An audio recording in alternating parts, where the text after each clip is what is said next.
Hi everyone, I am back with another recap. This time again, Champions Chess Tour Division 2 but loser brackets. Recap, I was playing against Alan Pichot, formerly Grandmaster from Argentina, now representing Spain. And I mean, he's a very good rapid player, and I was looking forward to have an interesting match, and I think we did have. Let's see what happened in the game. So first game I was wide. I played e45, Italian variation. So here I went bishop g5, which I played against Awander Liang, and I have a recap in my channel if you haven't seen that game, round 8 of World Open. And in that game actually I did get a very good position out of opening, but eventually I lost, but it had nothing to do with the opening, so I decided to repeat. So here goes h6, bishop h4, a5. I think I wonder played a6 here. So anyways, a5, knight d2, bishop a7. This is all theory. And here h3 I played, g5, bishop g3, knight d7.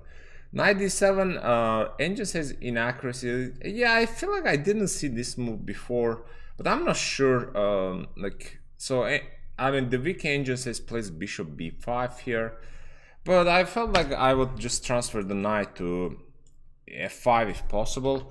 The worst case scenario, I'm gonna trade the dark square bishop, and I have this open f file, which could be useful. So here goes knight g6, I go queen b3, keep pressure on b3 and f7 castle, and I play here castle. I was happy at this point with my position, and unexpectedly he plays bishop b6. First I was like, is it a blunder? Because it seemed like after bishop b6, queen e6, I take b7, and I am up a pawn, but then I realized that after knight e7, queen does not really have a good square to run away, so I did not play. I played knight h2 with the idea that if he takes c4, I take c4, and next move knight comes to g4, jumping one of the squares. Instead he goes h5, but h5 already, yeah, I did feel like h5 was dubious move, and I played a nice rook f5 move. I thought that this was a nice exchange sacrifice. If he takes f5, knight doesn't have a good square. If he goes to h4 after e4, it's trapped, and if it goes to knight to h8, and you know what's happening with knight on h8. So this position would have been very bad for him. So he goes king g7, and here I decided to grab the pawn. He didn't want to take queen e7 because e6, because now after queen, oh no, now I was gonna take e6, yeah, e6, fe, and rook g5, and up a pawn. Maybe this could have been perhaps his best try, but anyways, fe, a very logical looking move. But now I take b7, he goes knight d8, g4. He was trying to sacrifice pawn in order to create a counterplay. And here actually I could have taken gh, but in a rapid game it looks very dangerous. I don't know, this opening h file, but the engine says it's just winning. Yeah, I mean, I played solid move g3, just stop this knight jumps. So actually I was afraid of this move. I think knight h4, engine is like the non keep calm, nothing is happening, just grab the pawns and win the game. Yeah, I could have probably done that, but anyways, so I played g3, knight d7, and here I played queen d7. Don't pay attention, so queen f6, and here I could have grabbed just c7. I played rook f1, rook b8, and d4. This was my initial idea, so I went for this line. b5, he goes e7, I take, and play rook c1, c6, and here bishop e1. Because I couldn't take, he had this rook b1 idea. Suddenly I am in trouble, seems like here. So I played first bishop to a1, e1, so with the idea that now I can grab. So he made a bad move here, because after a5 his rook and knight are stuck. So I played knight f3, went for this pawn. I think here, let's see if I made any terrible move. So rook c5, e4. Yeah, in this position I could have played knight h4, but I felt like a little bit playing like I wanted to trade the knight. So he goes king h5, I played g6, knight f6, g7. Yeah, this seems like all good. And here maybe I wasn't sure that if I played correctly this part endgame. I mean, I have 2 pawns, it should be winning. So here yeah, I'm trying to see if I missed anywhere anything. So oh, this was the miss. I should have played knight f1, king e2, and then grab, because here I have a very strong bishop d6 move. Maybe no, actually not bishop d6. I just like come and grab the pawn. Instead I played king g5. I thought that I was gonna be able, so here he missed his chance. Oh, okay, now I played king d5. Yeah, in time scramble, all these kind of things happen. So here I trapped his knight, and yeah, here he resigned. So there was a moment he had one chance. Actually, if he played king c4, I was thinking that I would be able to play bishop.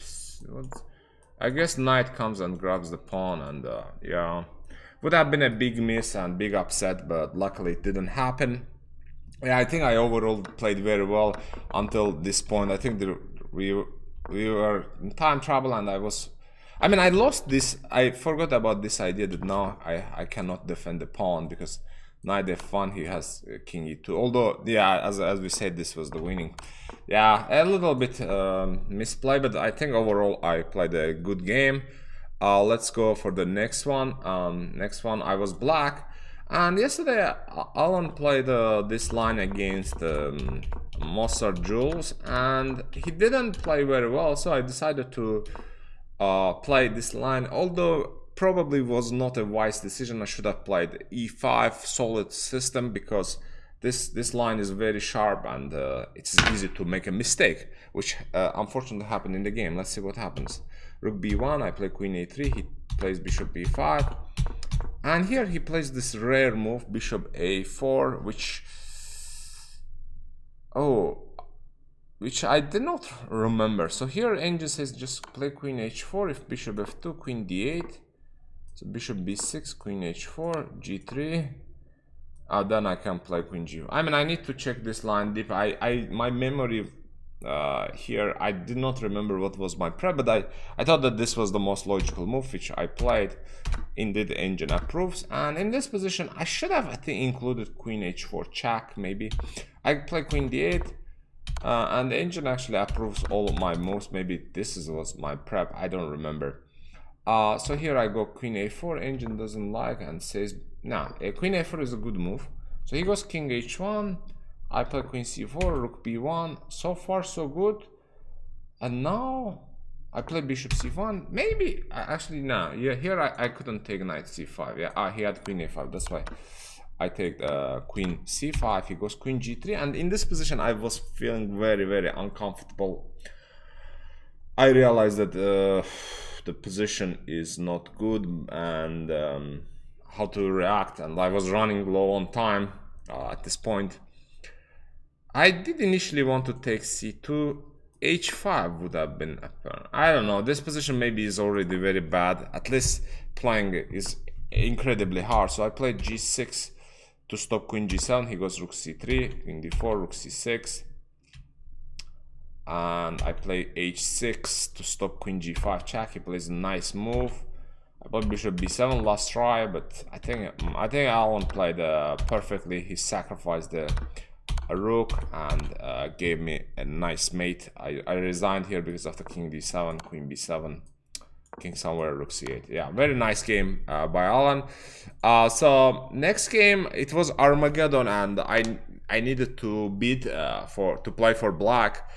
And I don't know, for some reason I decided to bid 8 minutes 25 seconds. I thought that playing with black might be a better choice. In general, in Armageddon, it's considered making draw is easier than you know, winning. So most people would try to get black. So I bid 8 minutes 25 seconds, and the funny thing is that he beat 8 minutes and 30 seconds. So I beat him with 5 seconds, and let's see what happened. This time I played e5. I didn't want to go to that sharp position and check his actually he's very good at the opening as far as I know. So he goes knight c6 and plays this Italian game, Scotch gambit it's called, I think. And here I play not the main line, I play knight d7, which is not which is I think quite interesting variation. So he goes here, takes, knight d4. I go knight b8. I mean, this is all theory. Oh, actually, Angel says after queen f3 I could play c5.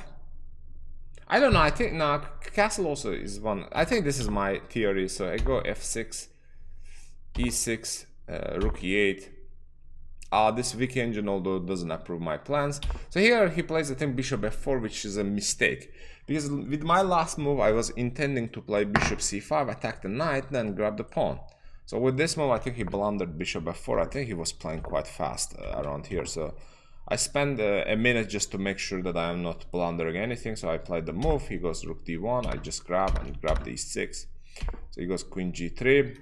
And at this point, I was like, should I play c5 with the idea that bishop c7, I go queen d7, and rook goes back, then I get activity or something. Then I realize that he has this strong move, knight d4, and now he wants fork and my pawn, and I would have been in trouble. So I was like, why am I giving a pawn? So let me defend the pawn. I think it's a good move. So he goes knight d4, try to jump to c5, and actually rook e7 engine doesn't approve. He says that play. Yeah, actually knight a6 would have been nice move.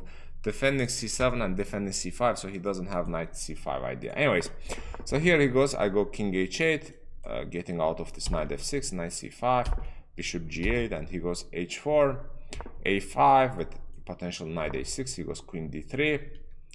I mean, at this point, obviously, white should play for a draw, but he was in must-win situation. Therefore, he's trying to create some kind of attack or some kind of game. But knight d7, I think here he makes the mistake and comes back to c5.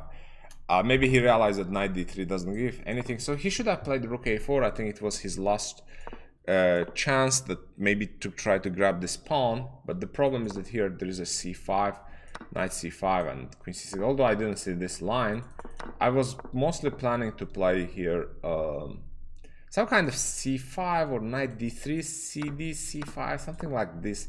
I was thinking that this would be equality, yeah, it is equal. But as I said, he was playing for a win. He wasn't interested in simplification. But now the knight c4, my knight comes to c4. He goes queen g3, and I just grab the pawn. So bishop c7, I go back. Here I play queen g6, offer queen trade, and objectively he should have traded, but he wants to, you know, win. So queen c2. Here I play rook d1, and if he took c6, actually there was a nice fork. So he doesn't allow fork by playing rook g3. I grab a2. He plays h5, h6, f4, queen e2, rook c4, and here I play d4, queen c6, queen c4.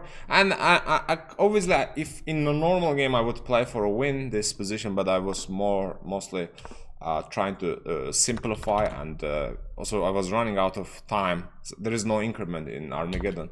So I was trying to get a simplification. Yeah, we reached this position with 2 minutes. This is plenty of time, and I played, I think, fast.